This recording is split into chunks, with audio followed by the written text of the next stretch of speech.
Good morning student. आज हम करेंगे एकाधिकारी प्रतियोगिता विचार। एकाधिकारी प्रतियोगिता विचार क्या होता है? बाजार का ऐसा रूप होता है जिसमें बहुत सारे क्रेता और विक्रेता होते हैं, परंतु प्रत्येक विक्रेता की वस्तु क्या है दूसरे विक्रेता से किसी न किसी रूप में अलग होती है, जिसको हम वस्तु विभिन्नता कहते हैं।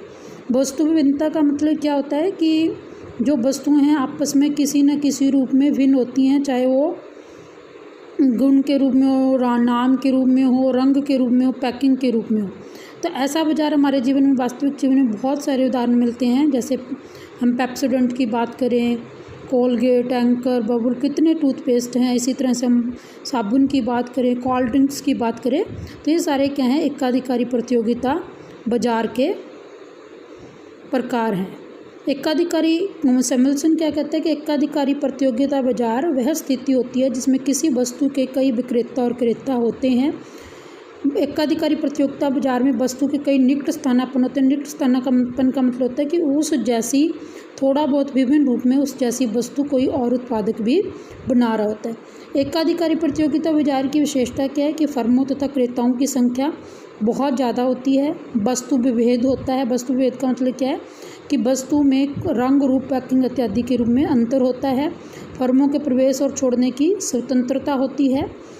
सबसे बड़ा इसका गुण क्या है कि इसमें विक्रय लागतें पाई जाती हैं। विक्रय लागतों का हमारा क्या मतलब है? देखिए बच्चे, हमने लागत पढ़ा था। लागत का मतलब होता है खर्च। विक्रय लागत का मतलब क्या है कि फर्म जो अपनी वस्तु को बेचने के लिए, प्रचार प्रसार करने के लिए, विज्ञापन इत्यादि पर खर्च करती है। आप जब भी टीवी खोलो आप देखते हो कि एकाधिकारी प्रतियोगिता के कितने सारे जो है विज्ञापन आ रहे होते हैं। इसको हम विक्रय लागतें बोलते हैं। और सबसे ज़्यादा एकाधिकारी प्रतियोगिता में विक्रय लागतें पाई जाती हैं। कम गतिशीलता होती है। अपूर्ण ज्ञान होता है। अपूर्ण ज्ञान क्यों होता है? क्योंकि वस्तुओं में थोड़ी बहुत विभिन्नता होती है, तो हम उसकी तुलना करना हमारे लिए संभव नहीं होता। एक इसकी सबसे बड़ी विशेषता होती है गैर कीमत प्रतियोगिता, नॉन प्राइस कंपटीशन। ये कई बार 2 नंबर में पूछते हैं। गैर कीमत प्रतियोगिता क्या है? बाजार का वह विशेषता है जिसमें एकाधिकारी क्या करते हैं, एकाधिकारी प्रतियोगिता वाले उत्पादक क्या करते हैं कि वस्तु की कीमत में परिवर्तन न करके ग्राहकों को अपनी तरफ आकर्षित करने के लिए क्या करते हैं, कई तरह के उपहार या फिर कुछ छूट देते हैं।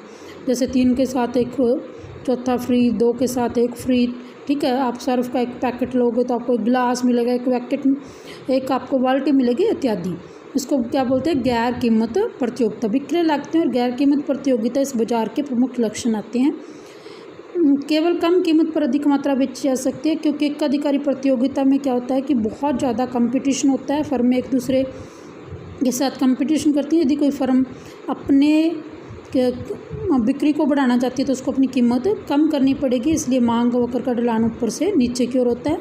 AR और MR कैसे होते हैं? दोनों नीचे की ओर गिरते हुए होते हैं। दोनों अलग अलग होते हैं और दोनों नीचे गिरते हुए होते हैं। ठीक है, इसका मतलब क्या है कि अधिक लोचदार होते हैं। इसका मतलब क्या है कि एकाधिकारी प्रतियोगिता का कोई फर्म यदि अपनी वस्तु को अधिक बेचना चाहती है तो उसको अपनी कीमत कम करनी पड़ेगी। आंशिक कीमत नियंत्रण। आंशिक कीमत नियंत्रण का मतलब क्या है कि यह पूर्ण नियंत्रण नहीं होता, क्योंकि पूर्ण नियंत्रण क्यों नहीं होता? कीमत तो वही निर्धारित करती है, परंतु उसको अपनी क्या है दूसरी वस्तुओं को भी देखना पड़ता है। इसी तरह से बच्चे एक बाजार का रूप होता है अल्पाधिकार। अल्पाधिकार नाम से क्लियर हो गया कि जिसमें बड़े विक्रेता क्या होते हैं? कुछ ही होते हैं।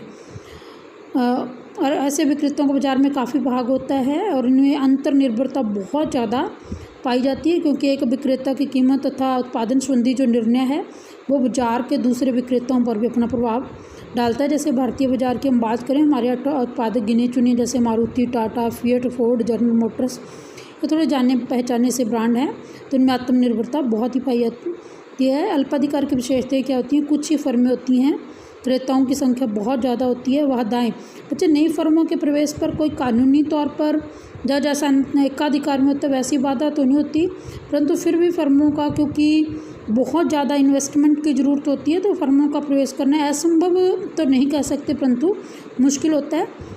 अंतर्निर्भरता की बहुत ज़्यादा मात्रा पाई जाती है, क्योंकि कुछ ही कंपनीज होती हैं, कुछ ही फर्में होती हैं, तो उनकी एक फर्म की जो कीमत और उत्पादन संबंधी जो नीति है बाजार में दूसरी फर्मों को भी क्या करती है? प्रभावित करती है।